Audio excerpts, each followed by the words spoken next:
Welcome to the first episode of Personalized Learning Nuggets of Knowledge. My name is Heather Hurley, and I am the Supervisor of Personalized Learning for Arlington Public Schools. I am going to be putting out weekly episodes that are these small nuggets of knowledge about personalized learning that can hopefully help you in your day-to-day teaching as we navigate both this virtual and hybrid environment.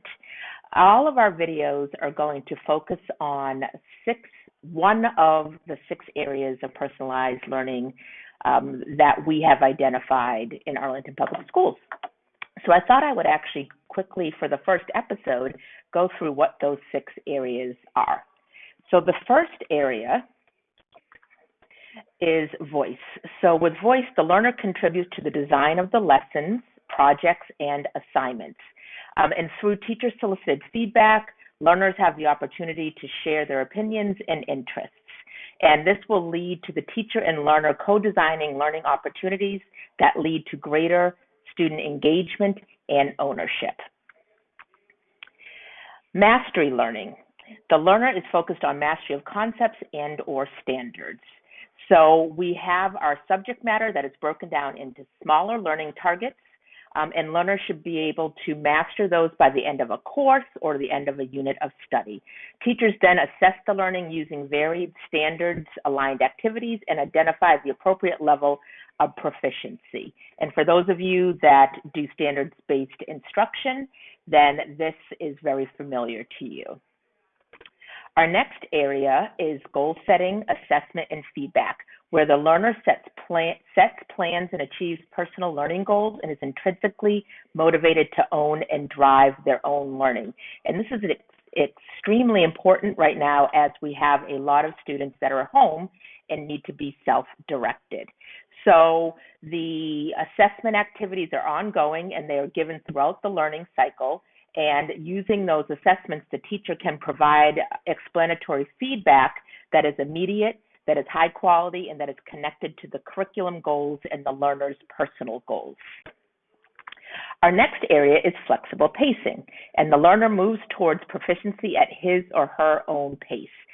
So here we're having that learners are able to accelerate their learning as targets are mastered or decelerate their learning as there are areas that need more attention. And then progress through the standards is based on growing mastery and not based on set seat times. So especially in our hybrid and virtual environments, this is really important as perhaps we should be setting up our assignments in ways that allow students to flexibly move through at their own time and pace. Our 5th area is choice. So the learner has choice in how they learn and options in how they demonstrate mastery. And learners understand their learning preferences and are able to choose strategies, approaches, and tools to facilitate their learning. And then choice allows learners to become more self-regulated. They're able to recognize their preferred learning environment and gain a better understanding of themselves as a learner. And our final area is individualized differentiated instruction. So even in this hybrid and virtual time, the teacher is still providing direct implicit instruction based on data that's closely aligned with students' needs and prior knowledge.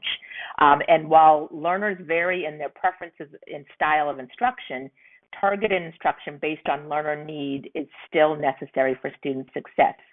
So we will be highlighting different ways that you can do this individualized and differentiated instruction. So I hope that you will find these videos that will be coming out weekly helpful as we highlight different tools or strategies. We will be sure to let you know which area or areas they focus on. And if you have any questions, please feel free to get in contact with me.